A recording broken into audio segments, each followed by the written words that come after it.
ನಮಸ್ತೆ ವೀಕ್ಷಕರೇ, ನಿತ್ಯ ಜ್ಯೋತಿರ ವಾಸ್ತು ಭವಿಷ್ಯ ವಿಶೇಷ ನೇರ ಪ್ರಸಾರ ಕಾರ್ಯಕ್ರಮಕ್ಕೆ ಸ್ವಾಗತ. ನಾನು ಚಿತ್ರಶ್ರೀ.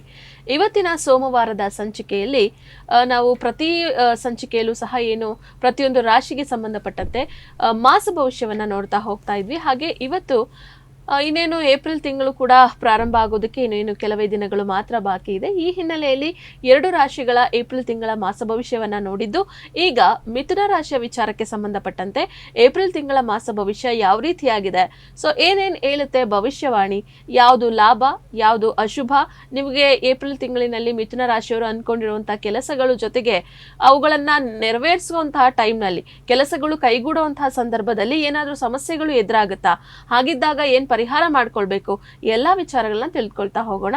ಈ ವಿಚಾರಗಳನ್ನ ತಿಳಿಸ್ಕೊಡ್ತಾರೆ ಗುರುಜಿಗಳು. ಅವರನ್ನ ಕಾರ್ಯಕ್ರಮಕ್ಕೆ ಸ್ವಾಗತಿಸ್ತಾ ಇದ್ದೀನಿ. ಖ್ಯಾತ ಜ್ಯೋತಿಷಿಗಳು, ಖ್ಯಾತ ಸಂಖ್ಯಾಶಾಸ್ತ್ರಜ್ಞರು ಮತ್ತು ಪಂಚಭೂತ ವಾಸ್ತು ತಜ್ಞರಾದ ಶ್ರೀ ಮಂಜುನಾಥ್ ಗುರುಜಿಗಳು. ಗುರುಜಿ ನಮಸ್ತೆ, ಕಾರ್ಯಕ್ರಮಕ್ಕೆ ಸ್ವಾಗತ. ಆದಿತ್ಯಾಯ ಚ ಸೋಮಾಯ ಮಂಗಳಾಯ ಬುಧಾಯ ಚ ಗುರು ಶುಕ್ರ ಶನಿರ್ವಾಹಶ ರಾಹುವೇ ಕೇತುವೇ ನಮಃ. ಗುರುಜಿ, ನಾವು ಕಳೆದ ಸಂಚಿಕೆಯಿಂದಲೂ ಸಹ ಮಾಸ ಭವಿಷ್ಯ ವಿಚಾರಕ್ಕೆ ಸಂಬಂಧಪಟ್ಟಂತೆ ಪ್ರತಿಯೊಂದು ರಾಶಿಯ ಬಗ್ಗೆನೂ ನೋಡ್ತಾ ಹೋಗ್ತಾ ಇದ್ವಿ.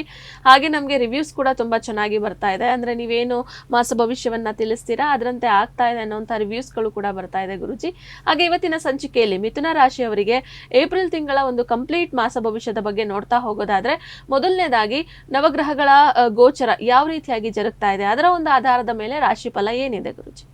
ನೋಡಿ, ಮಿಥುನ ರಾಶಿಯವರಿಗೆ ಈ ಒಂದು ಏಪ್ರಿಲ್ ತಿಂಗಳಲ್ಲಿ ಒಳ್ಳೆಯ ಸಮಯ, ಅವ್ರು ಖುಷಿ ಪಡುವಂಥ ವಿಚಾರ, ಗ್ರಹ ಗೋಚಾರದ ವಿಚಾರವಾಗಿ ನೋಡೋದಾದರೆ, ಮೊದಲೇದಾಗಿ ನಿಮಗೆ ಷಷ್ಠಾಧಿಪತಿ ಮತ್ತು ಲಾಭಾಧಿಪತಿಯಾದ ಮಂಗಳ ಗ್ರಹ 3ನೇ ತಾರೀಕು ನಿಮ್ಮ ರಾಶಿಯಿಂದ ನಿಮಗೆ ದಶಮ ಸ್ಥಾನಕ್ಕೆ ಬರ್ತಾ ಇರುವಂಥದ್ದು. ಇಲ್ಲೇನಾಗುತ್ತೆ, ಷಷ್ಠಾಧಿಪತಿ ಆಗಿರ್ಬೋದು, ಲಾಭಾಧಿಪತಿ ದಶಮ ಸ್ಥಾನಕ್ಕೆ ಬಂದಾಗ ಅಲ್ಲಿ ಮಿತ್ರನ ಮನೆ ಆಗಿರೋದ್ರಿಂದ ನಿಮಗೆ ಪ್ಲಸ್ ಪಾಯಿಂಟೇ ಆಗುತ್ತೆ. ಮಂಗಳ ಅಷ್ಟೊಂದು ಮಿತ್ರಗ್ರಹ ಇಲ್ಲ ಅಂದರೂ ಕೂಡ ಮಿತ್ರನ ಮನೆಯಲ್ಲಿ ಒಳ್ಳೆಯ ಫಲಗಳನ್ನು ಕೊಡುತ್ತೆ. 11ನೇ ತಾರೀಕು ನಂತರ ನಿಮಗೆ ನಿಮ್ಮ ರಾಶಾಧಿಪತಿಯಾದ ಬುಧ ಗ್ರಹರು ದಶಮ ಸ್ಥಾನಕ್ಕೆ ಬರ್ತಿದ್ದಾರೆ. ನೀಚ ಸ್ಥಾನ ಅಂತ ಹೇಳ್ತೀವಿ. ನೀಚ ಸ್ಥಾನಕ್ಕೆ ಬಂದರೂ ಕೂಡ ನಿಮ್ಮ ರಾಶಿಯಲ್ಲಿ, ಮಿಥುನ ರಾಶಿಯಲ್ಲಿ ಗುರು ಗೋಚರ ಆಗ್ತಿದೆ, ಮತ್ತು ಗುರುವಿನ ರಾಶಿಯಾದ ಮೀನ ರಾಶಿಯಲ್ಲಿ ಬುಧ ಗೋಚರ ಆಗ್ತಿದೆ ನಿಮ್ಮ ರಾಶಾಧಿಪತಿ.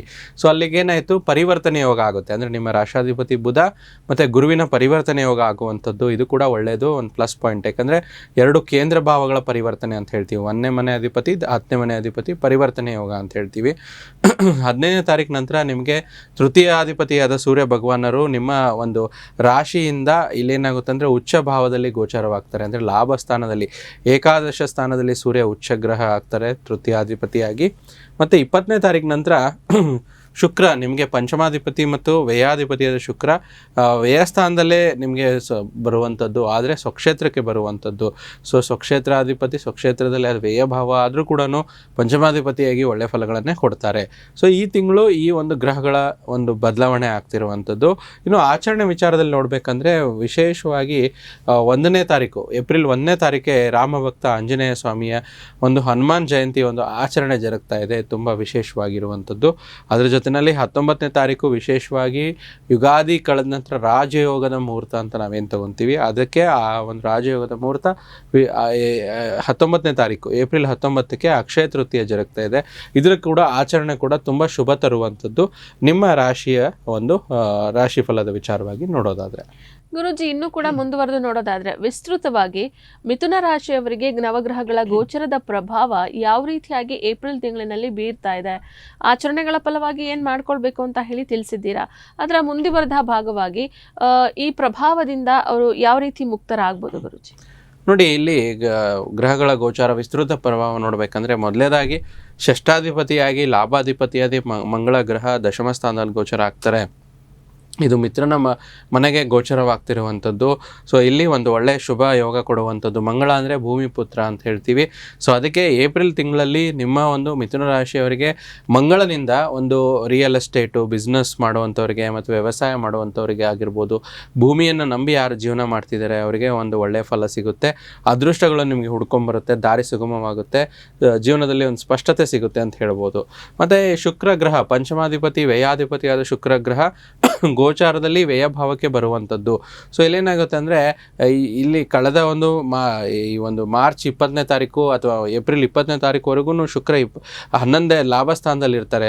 ಅದು ಮಂಗಳನ ಮನೆಯಲ್ಲಿ, ಅದು ನ್ಯೂಟ್ರಲ್ ಅಂತ ಹೇಳ್ತೀವಿ. ಆದರೆ 21ನೇ ತಾರೀಕು ವ್ಯಯಭಾವದಲ್ಲಿ ಬಂದರೂ ಕೂಡ ಸ್ವಕ್ಷೇತ್ರಕ್ಕೆ ಬರುವುದರಿಂದ ಏನಾಗುತ್ತೆ, ವಿದೇಶದಲ್ಲಿರುವಂಥವ್ರಿಗೆ, ವಿದೇಶದಲ್ಲಿ ವ್ಯಾಪಾರ ವಹಿವಾಟು ಮಾಡುವಂಥವ್ರಿಗೆ, ವಿದೇಶದಲ್ಲಿ ಓದ್ತಾ ಇರುವಂಥ ವಿದ್ಯಾರ್ಥಿಗಳಿಗೆ ಅಥವಾ ವಿದೇಶದಲ್ಲಿ ಸೆಟ್ಲ್ ಆಗಿರುವಂಥ ಕಲೆಗೆ ಸಂಬಂಧಪಟ್ಟಂಥ ಆರ್ಟಿಸ್ಟ್ ಅಂತ ಯಾರು ಹೇಳ್ತಾರೆ ಅವರಿಗೆ ತುಂಬ ಒಳ್ಳೆಯ ಸಮಯ ಬರುತ್ತೆ. ಇದು ಅನುಕೂಲಕರ ಪರಿಸ್ಥಿತಿ ಮಿಥುನ ರಾಶಿಯವರಿಗೆ ನಿರ್ಮಾಣವಾಗುತ್ತೆ. ಮತ್ತು ತೃತೀಯಾಧಿಪತಿಯಾದ ಸೂರ್ಯ ಕೂಡ ಲಾಭಸ್ಥಾನದಲ್ಲಿ ಅಂದರೆ ಗೋಚರದಲ್ಲಿ ಲಾಭಸ್ಥಾನದಲ್ಲಿ ಉಚ್ಚನಾಗಿರೋದ್ರಿಂದ ಇದು ಒಳ್ಳೆಯ ಯೋಗ ಸೃಷ್ಟಿ ಮಾಡುತ್ತೆ. ಯಾರ್ಯಾರೋ ಸರ್ಕಾರಿ ಕೆಲಸದಲ್ಲಿ ಇರ್ತೀರಾ, ಸರ್ಕಾರಿಗೆ ಸಂಬಂಧಪಟ್ಟಂಥ ಕಾರ್ಯಗಳಿಗೆ ನೀವು ಓಡಾಡ್ಕೊಂಡಿದ್ರೆ ಒಳ್ಳೆಯ ಒಂದು ಸಕಾರಾತ್ಮಕ ವಿಚಾರ ಜರುಗುತ್ತೆ ಈ ರೀತಿ. ಮತ್ತು ಸೂರ್ಯ ಬಂದು ಆರೋಗ್ಯಕಾರಕನಾಗಿರೋದ್ರಿಂದ ದೇಹದಲ್ಲಿ ಹೊಸ ಚೈತನ್ಯ ನಿರ್ಮಾಣ ಆಗುವಂಥದ್ದು, ಒಂದು ಒಳ್ಳೆ ಕೆಲಸ ಮಾಡೋದಕ್ಕೆ ಒಳ್ಳೆ ಅಂಶಗಳು ಸೇರುವಂಥದ್ದು, ಅಡಚಣೆಗಳಿದ್ದರೆ ದೂರವಾಗುವಂಥದ್ದು, ಹೀಗೆ ಹಲವಾರು ವಿಚಾರದಲ್ಲಿ ಮಿಥುನ ರಾಶಿಯವರಿಗೆ ಈ ಒಂದು ಮಾಸದಲ್ಲಿ ಖುಷಿಯಿಂದ ಕೆಲಸ ಮುಗಿಸುವಂಥ ಒಳ್ಳೆಯ ಯೋಗಗಳು ನಿರ್ಮಾಣವಾಗ್ತಿದೆ. ಗುರುಜಿ, ಇನ್ನು ರಾಶಾಧಿಪತಿ ಗೋಚರ ಯಾವ ರೀತಿಯಾದಂಥ ಲಾಭವನ್ನ ಮಿಥುನ ರಾಶಿಯವರಿಗೆ ಏಪ್ರಿಲ್ ತಿಂಗಳಿನಲ್ಲಿ ತಂದುಕೊಡ್ತಾ ಇದೆ? ಹೇಗಿದೆ ಗುರುಜಿ ಆ ರಾಶಾಧಿಪತಿ ಗೋಚರದ ಪ್ರಭಾವ? ನೋಡಿ, ರಾಶಾಧಿಪತಿಯ ಗೋಚಾರ ಅಲ್ಲಿ ಈ ಒಂದು ವಿಶೇಷವಾಗಿ ಮೀನರಾಶಿಯಲ್ಲಿ ಆಗ್ತಿದೆ. ಮೀನರಾಶಿ ಅಂದರೆ ನೀಚ ಭಾವ ಅಂತ ಹೇಳ್ತೀವಿ. ಸೊ ಆದರೂ ಕೂಡ ನಿಮ್ಮ ರಾಶಿಯಲ್ಲೇ ಗುರುವಿನ ಗೋಚಾರ ಆಗ್ತಿದೆ. ಸೊ ಮೀನರಾಶಿಗೆ ಮತ್ತು ಮಿಥುನ ರಾಶಿಗೆ ಪರಿವರ್ತನಾ ರಾಜಯೋಗ ಉಂಟಾಗ್ತಿದೆ.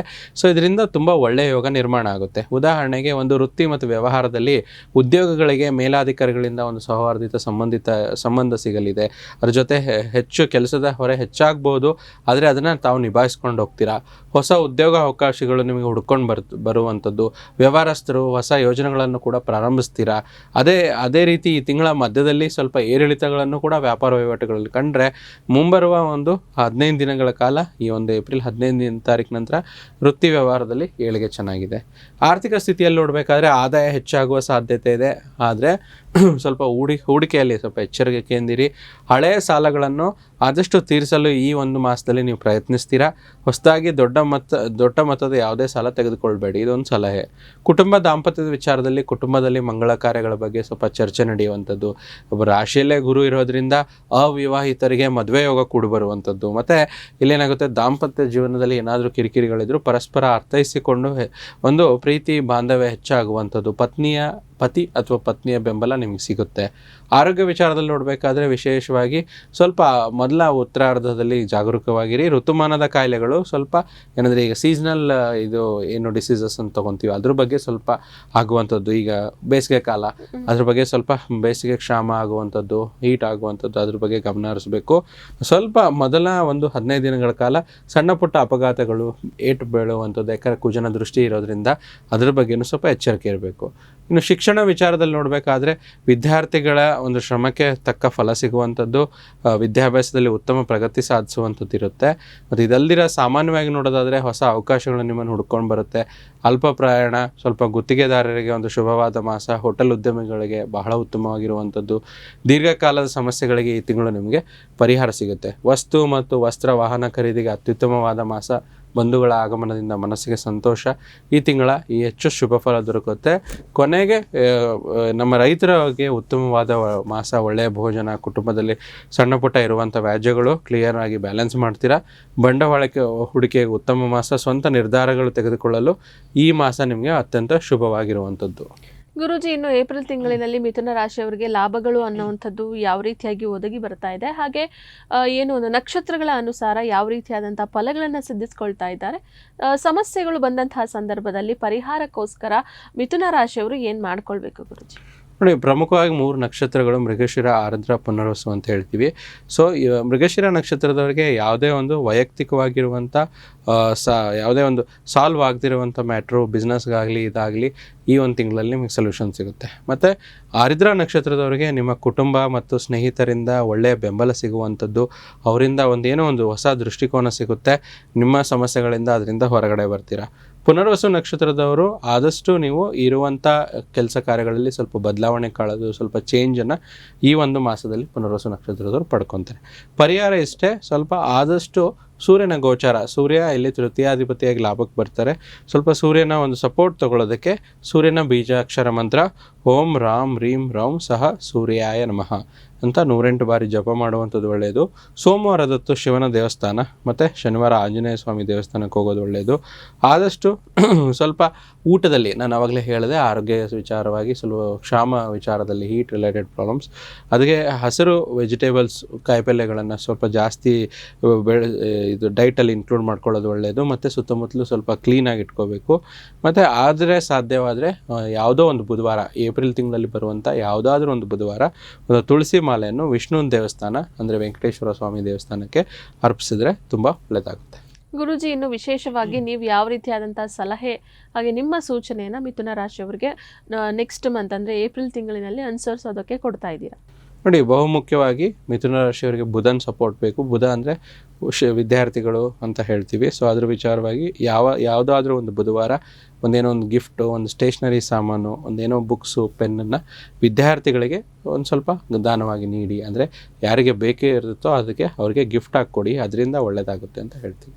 ನೋಡೋದ್ರಲ್ಲ ವೀಕ್ಷಕರೇ, ಇವತ್ತಿನ ಸಂಚಿಕೆಯಲ್ಲಿ ಮಿಥುನ ರಾಶಿಯವರ ಒಂದು ಏಪ್ರಿಲ್ ತಿಂಗಳ ಮಾಸ ಭವಿಷ್ಯ ಕಂಪ್ಲೀಟ್ ಆಗಿ ಗುರುಜಿಗಳು ತಿಳಿಸಿದ್ದಾರೆ. ಅದನ್ನು ಮಾಡ್ಕೊಳ್ಳಿ ಅಂತ ಹೇಳ್ತಾ, ಗುರುಜಿ ಇಷ್ಟೊತ್ತು ಕೂಡ ನಮ್ಮ ಜೊತೆ ಇದ್ದು ಏಪ್ರಿಲ್ ತಿಂಗಳಿನಲ್ಲಿ ಮಿಥುನ ರಾಶಿಯವರು ಏನು ಮಾಡ್ಕೊಳ್ಬೇಕು, ಜೊತೆಗೆ ಯಾವ ರೀತಿಯಾದಂಥ ಸೂಚನೆಯನ್ನು ನೀವು ಕೊಟ್ಟಿರೋದನ್ನು ಪಾಲಿಸಬೇಕು, ಹಾಗೆ ರಾಶಿಯಾಧಿಪತಿ ಗೋಚರದಿಂದ ಎಷ್ಟೆಲ್ಲ ಲಾಭಗಳನ್ನು ಸಿದ್ಧಿಸ್ಕೊಳ್ತಾ ಇದ್ದಾರೆ, ಹೀಗೆ ಅನೇಕ ಮಾಹಿತಿಯನ್ನು ನಮ್ಮ ವೀಕ್ಷಕರಿಗೆ ತಿಳಿಸ್ಕೊಟ್ಟಿದ್ದೀರಾ. ಧನ್ಯವಾದಗಳು.